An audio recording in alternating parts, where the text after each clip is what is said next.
அந்த நந்தினி கிட்ட என்ன இருக்கு? ஆம்பளை இல்லாத குடும்பம், சொத்து பத்துன்னு சொல்லிக்கிறதுக்கு ஒண்ணுமே இல்ல.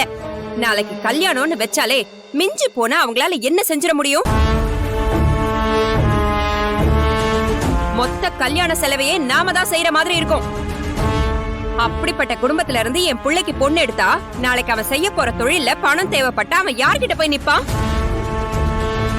சொல்லுங்க, யார்கிட்ட போய் நிப்பான்? உங்களதான் கேக்குறேன், பதில் சொல்லுங்க. என்னம்மா, நம்ம கிட்ட இல்லாத பணமா? ஏன் இப்படி எல்லாம் யோசிக்கிற கல்யாணி?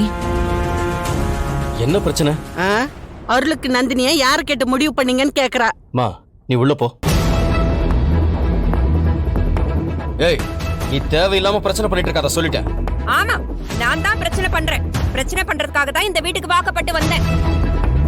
ஊருக்குள்ள போய் பாருங்க, கட்டின பொண்டாட்டி மேல தப்பு இருந்தாலும் பொண்டாட்டிக்கு சப்போர்ட் பண்ணி தான் எல்லா புருஷனும் பேசுவாங்க.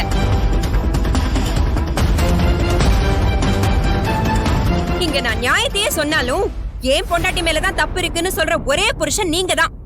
ஏய் கல்யாணி, கத்தாதீங்க. நான் நம்ம புள்ள கல்யாண விஷயத்தை பத்தி தான் பேசிக்கிட்டு இருக்கேன். உங்களால தான் பேச முடியல, என்னையாவது பேச விடுங்க. என்னடி பேச போற? ஏன்பா, நேத்தான அருளுக்கு நந்தினிக்கு கல்யாணம்னு சபையில இருக்கிற எல்லாரும் சேர்ந்து முடிவு பண்ணீங்க.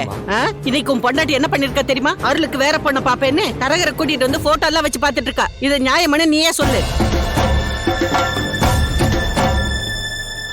ஏய், என்னடி நினைச்சிட்டு இருக்கோம் மனசுல? நேத்தே நான் உங்ககிட்ட படிச்சு சொன்னல, அதையும் மீறி தரகரை கூட்டு வந்தா என்ன அர்த்தம்? யோ, நீ முதல்ல வெளியே போயா. குணசேகரா, அவர் எதுக்கு சத்தம் போட்டுட்டு இருக்க? ஐயா நீங்க கிளம்புங்க, தேவைப்பட்டா கூப்பிடுறேன். வெளியே மேனேஜர் இருப்பாரு, அவரு போய் பாருங்க. சரிங்க, போங்க.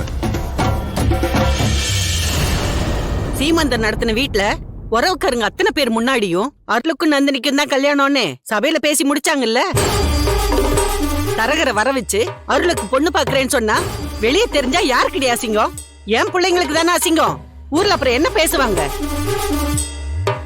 கல்யாணி, இதோட இந்த தேவையில்லாத வேலையை பாக்குறதெல்லாம் நிறுத்திக்கோ சொல்லிட்டேன்.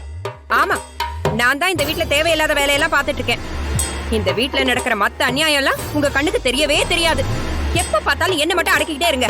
இப்படி பேசுறத முதல்ல நிறுத்து. எதுவா இருந்தாலும் உள்ள போய் பேசிக்கோ. வா. எதுக்கு நான் உள்ள போகணும்?